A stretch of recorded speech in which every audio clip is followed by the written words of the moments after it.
Hi guys, welcome back. Some more random shit with Renee. Hopefully we can get this all crammed in 10 minutes. We'll see.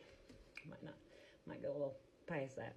But so the theme seems to be transformation, growth, change, and that's beautiful. Death and rebirth, learning to fly, and learning to love. So the numbers I got were 294, and that means stay grounded and focused on your spiritual path. 3443, which means love and protection from your angels and guides. 5555, which means change, growth, adventure. 533, which means growth and transformation. 543, which means change and transformation. So they all kind of, are gelling together. So that's cool because, yeah, okay. And then I wrote, they love you and you are worthy of not only their love, but yours as well. So stop self-sabotaging said love, or falling into old patterns of thinking that you're not deserving of this love, because it's easy to do that. And then I wrote, it's time to leave fear, leave fear, let go. That's the relationship that you need to let go of, is with fear. Fear of the unknown, fear of the past repeating itself, just fear in general. Break up with that bitch. Okay. Yeah, it's time to end your relationship with fear. Get engaged to faith. That's what I wrote. So, and then I wrote, Chance Penna, feel it all. Because it's important that we feel it all. And I truly believe that we're meant to. We're not meant to be like numbing and pushing life away. These beautiful vehicles that we have to experience this experience, you know what I mean? We're not meant to be numbing them. We're not meant to be harming them. We're meant to be loving them, And I think the world, we're all like, well, we grow up trained by society to consume and self-harm and self-sabotage. So, yeah. And then I wrote, also, there's a great one by Chance Penna that's love me for who I am and not, love me for who I was, not who I am. Love me for who I am. No, I got that wrong. Love me for who I am, not who I was. And this is like you for you, like you need to love the new you and not who you used to be, because that person did keep you safe, but you're not that person anymore. But you also still need to have love for that person. You know what I mean? You need love for both, for all of the stages of you. It's important. So love you for both, eh? Okay. And then I wrote 543, I'm on fire. Town and mountain, heroes and heterics.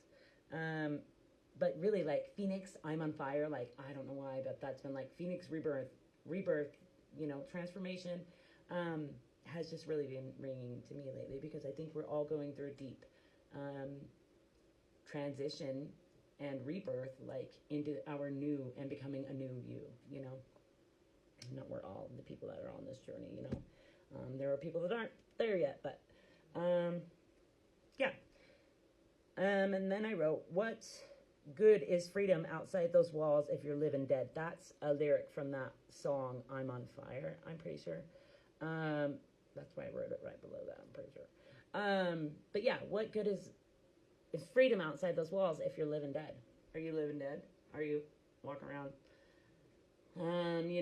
just on autopilot, not really living this life, doing the same things, expecting stuff to be different? It's important to recognize your own patterns. And then I wrote, Eye of Horror, 1991. I never looked at 1991, dang it. But it's like a mirroring number, so that's also like, what's weird? It's like wholeness. And the Eye of Horror actually means wholeness, or one of the things it means is wholeness, which I found interesting as all hell. But the mirroring numbers, like 1991, so it's like they're mirrored outwards. So it's like your world is your internal world is being reflected back at you. So do you like what you see, or does something need to change? That's how you'll know what needs to change and what you need to let go of, And then I wrote baby owl. It was so weird while I was brushing my teeth this morning. I thought of a baby owl, like of finding a baby owl is really weird. If I find a baby owl, y'all will know though. But and I thought untapped wisdom. That's what came to me after I thought of that. I was like, untapped wisdom. There's so much untapped wisdom within us that it's waiting to be explored. You know, I think that's so cool. So there's a lot of untapped wisdom that lies within your heart. You know, that's why it's important that we open our hearts and that we're balanced. You know, we're like whole within ourselves. So yeah, and then I wrote, I found so much peace in getting to know not only myself, but my body too, and learning to love it and me by giving it what it needs and truly loves, or truly craves. Consistency. Like, consistently eating at the same time, eating the food that gives me energy, that makes me feel good, you know what I mean? Yeah, like, it's easy, like, to just go on a junk binge. I'm a emotional eater. That's what I do. I emotionally eat. And I'm learning to feel my emotions, like feel it all. So that's pretty cool because life's been just speaking to me on multiple levels. So yeah. So the other day I was outside and literally the sun and the clouds, the way it looked like the Eye of Horus. That's where I got the whole Eye of Horus download.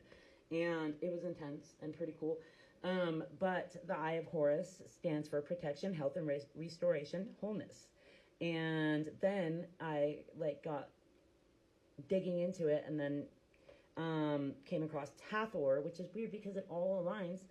And she is the goddess of motherhood, birth, rebirth, and death. Gratitude as well, dude. How cool is that? And that's been like ringing to me lately. How we need to just be grateful. So. Really intensely, but and it would say gratitude, some say not feeling grateful was a step towards darkness and bitterness.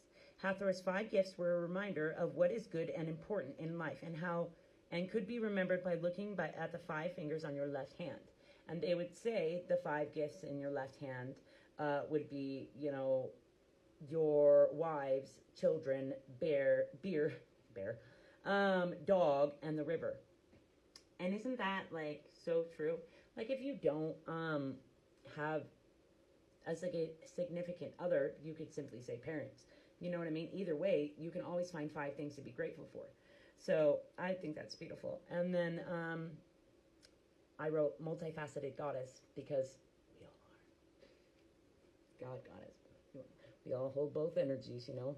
Don't get it twisted. But Hathor's essence is joy, which I think that's what we're here to embody, is joy, so that we can also help others to embody their joy and spread it like a wildfire. See how I'm on fire is ringing them. So, yeah, that's what I got. Oh, and then I have an oracle deck, and I pulled the Eye of Horus one, I found the Eye of Horus, and so I just thought I would show it to you. It is freaking beautiful. And then I was going to read the incantation, which really rung true to me. So, Eye of Horus, Eye of Sun, let my divine vision fully come. I call upon your protection, divine. May my gifts awaken in service and shine. Help me see through your eyes so bright. Beloved Horus, Lord of Light. I see accurately without distortion or fear. I am gifted with vision pure and clear. I feel like that's kind of what the whole journey of mine has been, like letting go of fear and just being here. But also, the beginning of this says awakening divine perception, which I truly believe that's where we're the new world and the old world. Old world is fear, new world is love. And divine perception would be seeing through the eyes of love. Wow, that came out really beautifully. Okay, so that's where I'm going to leave it. I will get a couple of these cards here. And that's where I'm going to leave it. And I'm setting the intention that this reaches whoever it needs to reach. Sorry for my sloppiness today. Okay. Your past wants to keep you stuck. Hashtag wants to control you. That's fear, bro. You can't be yourself if you don't know yourself. Yeah. Notice and be aware of the words following I am. They're powerful.